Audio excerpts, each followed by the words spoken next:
Destemida, corajosa e aventureira, aos 16 anos teve a certeza que queria ser piloto, mas desde sempre que tem uma enorme paixão por voar. Uma profissão feita de memórias que hoje vamos conhecer pela aviadora Diana Gomes da Silva.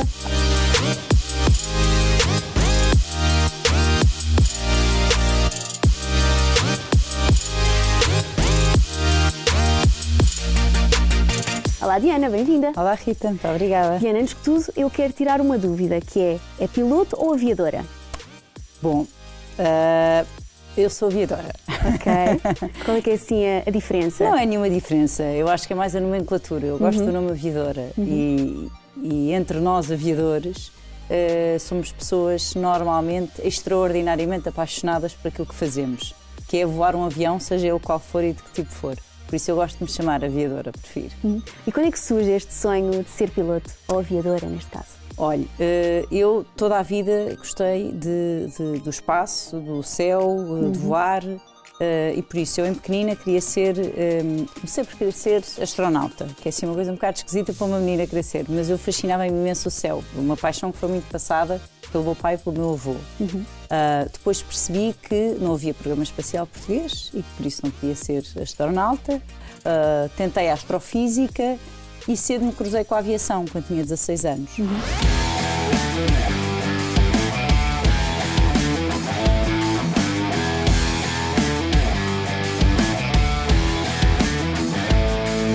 O meu primeiro contacto com a aviação foi com 17, fui assistente de bordo durante 6 meses numa empresa que era Aeroluxor, hoje em dia iFly, e adorei. Tive a certeza absoluta que queria voar para o resto da minha vida. E então comecei aos 18 anos o curso de piloto em aéreo. E por aí continuou? E por aí continuei, ainda continuo apaixonadíssima e já lá vão há alguns anos, estou com 35.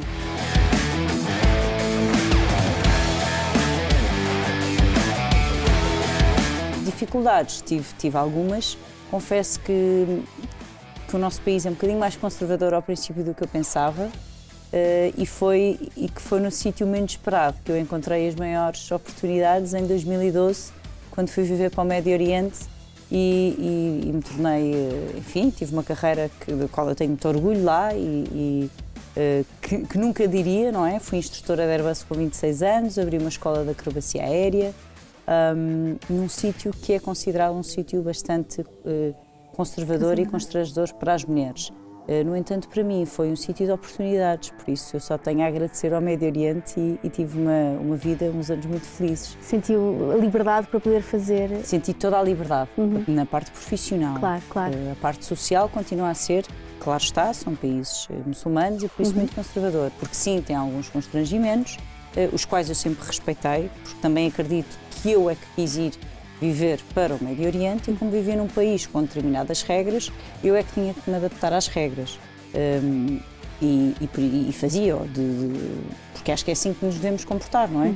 Em casa ou com outras culturas, nós temos que nos adaptar da mesma maneira que outras culturas no nosso país também se terão que adaptar. Então, filo, só que passado alguns anos, custa um bocado e optei por voltar para Portugal. Mas nunca antes de ter formado as primeiras pilotos de acrobacia árabe.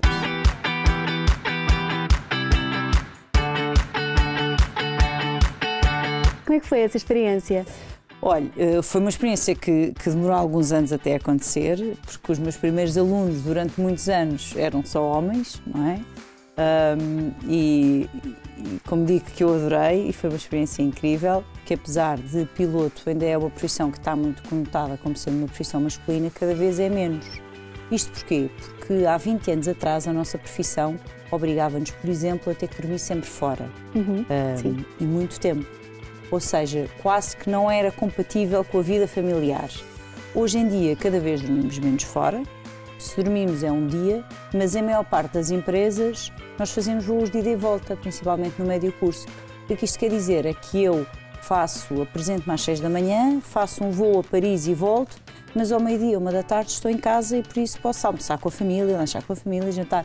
E por isso, hoje em dia, já não se justifica. Isto, claro está, sem falar da parte intelectual, porque nós temos tantas ou mais capacidades que os homens para exercermos qualquer função. Mas eu acho que não é só na aviação, vê-se isso também em medicina, em imensas áreas, advocacia também se vê muito. que nós cada vez mais temos cargos de chefia e Por exemplo, aqui na comunicação, um bocadinho ao contrário. O homem também às vezes não vem tanto para esta área, mas que realmente faz e isto é para os dois lados, Exatamente. Completamente. Por exemplo, cabine, assistente de bordo, era uma profissão que até há uns anos era considerado mais para senhoras. Sim. E hoje em dia tenho imensos colegas homens. Aliás, eu faço vários voos em que sou eu mulheres e uma copiloto mulheres e os comissários são todos homens, por isso, e divertimos imenso. Claro. Porque as pessoas ainda não estão muito habituadas, mas cada vez mais.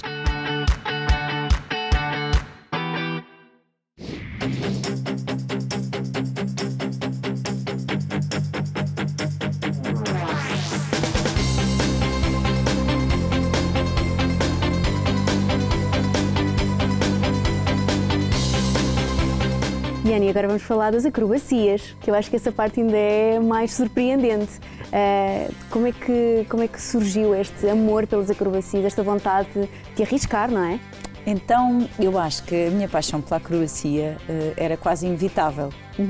Isto porque toda a vida fiz muito desporto, toda a vida gostei de desportos motorizados, adorava motas, carros, velocidade, etc.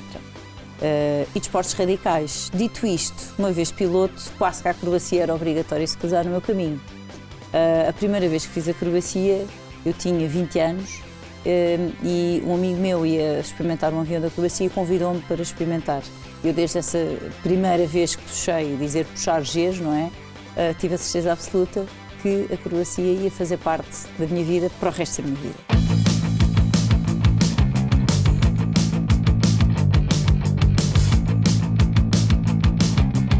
Comecei a trabalhar, tinha que juntar dinheiro para fazer os cursos de acrobacia e juntava dinheiro e trabalhava. E na altura em que os meus colegas compravam casas e carros e essas coisas que as pessoas ditas com juízo faziam, eu juntava dinheiro e fazia um curso de acrobacia, juntava dinheiro e treinava mais, juntava dinheiro e então fiz isso durante muitos anos. A partir de 2009 comecei a perceber que a própria indústria da aviação se voltava cada vez mais como a acrobacia, como um ponto obrigatório de treino dos pilotos, e então decidi que queria abrir uma escola chamada UPRT.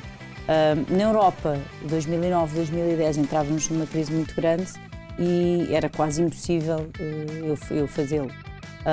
E então, o único sítio em 2010 que estava a crescer bastante na indústria da aviação era o Médio Oriente. E então eu concorri para o Médio Oriente com este sonho de ir atrás, de montar uma escola de acrobacia para pilotos de linha aérea. E consegui, pronto, em 2012 vou para o Médio Oriente, para Etihad, onde tive quase 6 anos. Fui muito feliz, abri a escola de acrobacia e no fim formei as primeiras mulheres piloto. Continuo a fazer acrobacia, continuo a montar escolas de acrobacia. Aliás, neste momento estou a abrir 4 escolas a nível mundial, para uma das maiores empresas de aviação, de treino de pilotos, e continua a ser uma das minhas paixões, mas que eu hoje em dia junto a piloto de linha aérea, por isso trabalho as duas como ligadas, basicamente. Isso tem sido um sonho realizado. Tem sido um sonho que me tem dado muito trabalho, confesso, sim. E que abdiquei de muita coisa. Por exemplo, agora vou ser mãe a primeira vez aos 35 anos, mas que foi tudo coisas que eu queria ser, óbvio. Aliás, eu gostava muito de ser mãe, mas que eu sempre adiei em prol de um sonho maior, que era o de voar e da paixão pela acrobacia.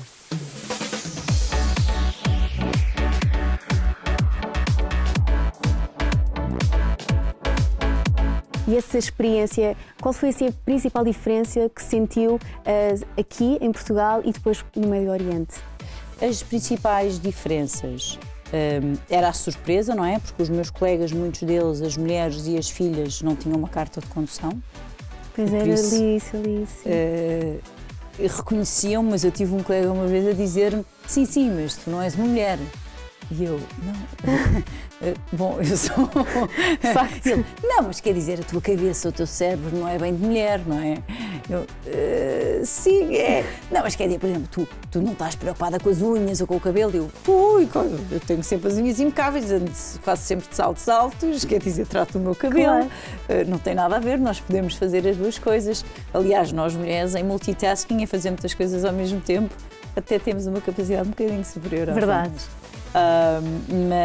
Mas tive muitas, as diferenças são muitas a nível cultural, claro.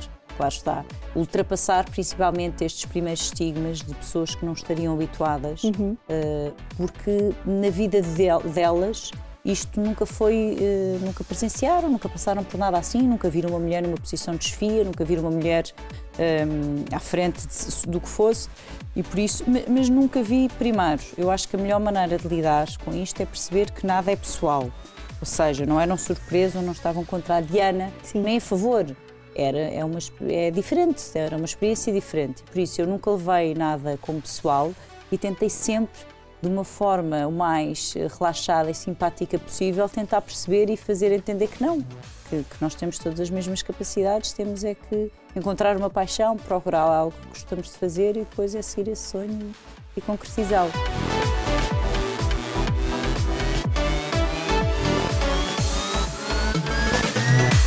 Diana, estou a adorar estar aqui a ouvi-la, ouvir o seu sonho, realmente é surpreendente. E nós estamos aqui a celebrar então o Dia Internacional da Mulher e eu peço uma mensagem da Diana a todas as mulheres que querem seguir os seus sonhos.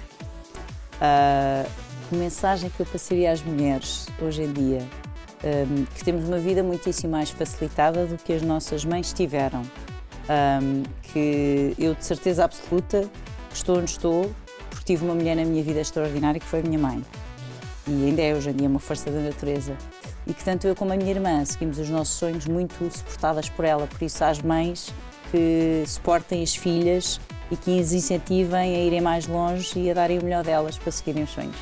Diana, muito obrigada. Obrigada. Obrigada.